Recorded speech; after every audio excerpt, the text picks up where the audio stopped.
Now we will start with the third category of renewable resources on the basis of ownership. Individual resources.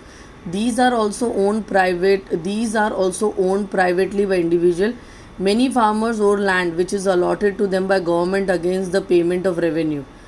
In villages, there are people with land ownership, but there are many who are landless. Urban people own plots, houses, and other property. Plantation, pasture lands, ponds, water in wells, etc., are some of the example of resources ownership by individual. So these are few resources. Your land, whatever you grow in them, whatever you produce in them, you are owner of that. If you dig a well for yourself, so you are the owner, whether you want to use it the water for yourself only, or whether you want to share it with the people in the villages. Yeah, so all these things which you own, and whatever you are getting from that, or you are earning from that, yeah, that is individual resources, that is your own resources. Yeah, now the second part is community resources. There are resources which are accessible to all members of the community. Certain resources are there, mostly example of public goods and transport. Yeah, so village common means grazing ground, burial grounds means where you need to do you burn or buried the dead bodies, village pond, etc., public park, picnic spots. So these are community resources, they can be used by any member in that community. So the services belongs to all the member in that community. Playground in urban areas are de facto accessible to all the people in living that areas. Nowadays that Oda garden, you have the GMDC ground, they are accessible to everybody. Yeah, so these are certain example of community resources. National resources, technically all the resources belong to nation only, whether it is individual or community, but there are certain which are categorized in this. The country has legal power to acquire even private property for public goods.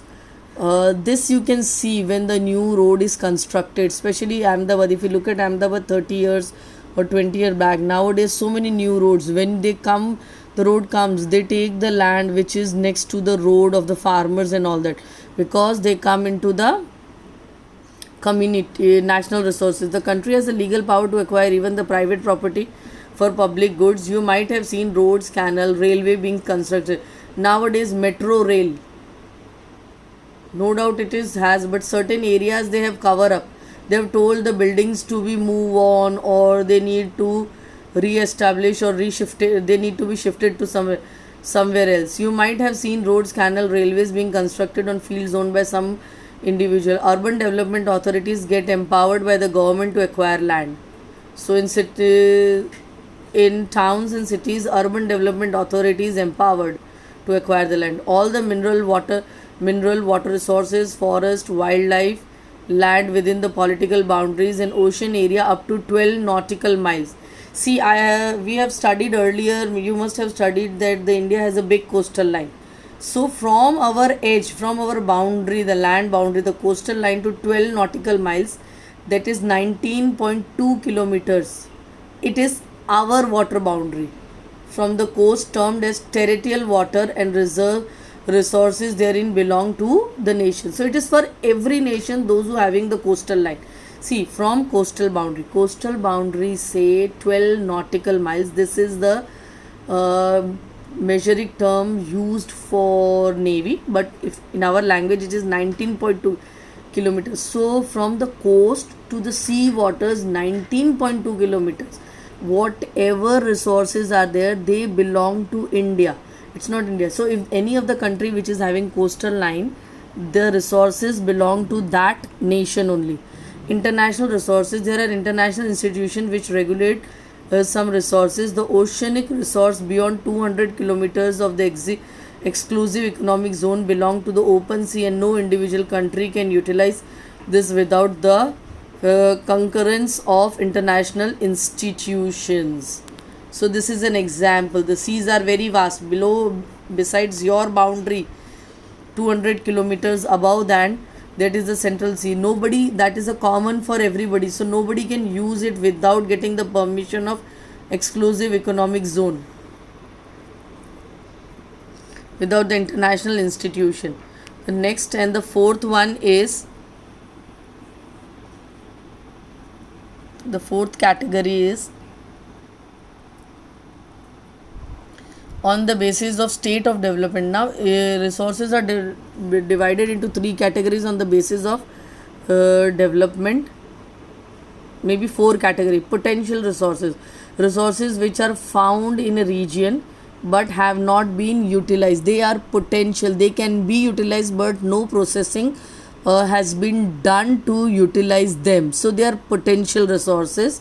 For example, the western part of India, particularly Rajasthan and Gujarat, have enormous potential for the development of wind and solar energy, but so far these have not been developed properly. Yes, we have a huge coastal line in Gujarat and deserts in Rajasthan, so wind energy can be a very good source of energy. We have started working on that, but there is a very vast scope for still development over there.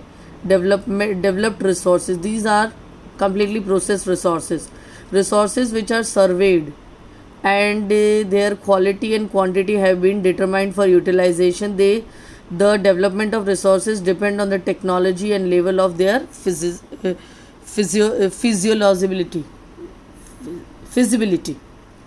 Stock, minerals in the environment which have the potential to satisfy human needs, but human beings do not have the appropriate technology to access them. See, one thing, potential resources, they are not, the processing has not been done.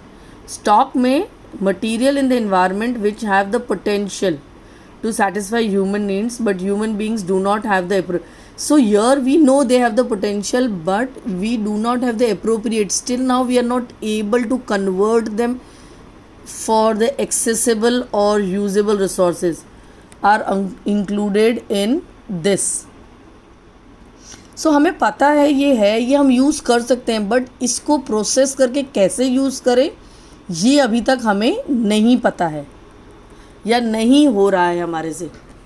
We are still working on that.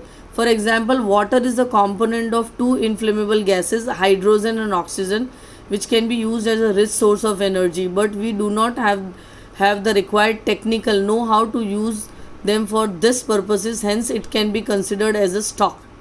हम तो water use करते हैं सिर्फ electricity generate करने के लिए, irrigation के लिए और रिजर्वर्स के लिए, but are we able to separate these two inflammable gases, hydrogen और ऑक्साइड? वी बोथ नो कि it is there, but still we cannot separate and use them, so this is known as stock. Reserves are the subset of the stocks which can be put into use with the help of existing technology know-how, but their use has not been started. ये stock का एक part है, but अगर हम थोड़े से effort लगाएं, technology use करें, तो we are able to use them. This can be used for meeting future requirement. River water can be used for generating hydroelectric power, but presently it is being utilized only to limited extent. Thus, the water in the dams, forest, etc. is a reserve which can be used in future.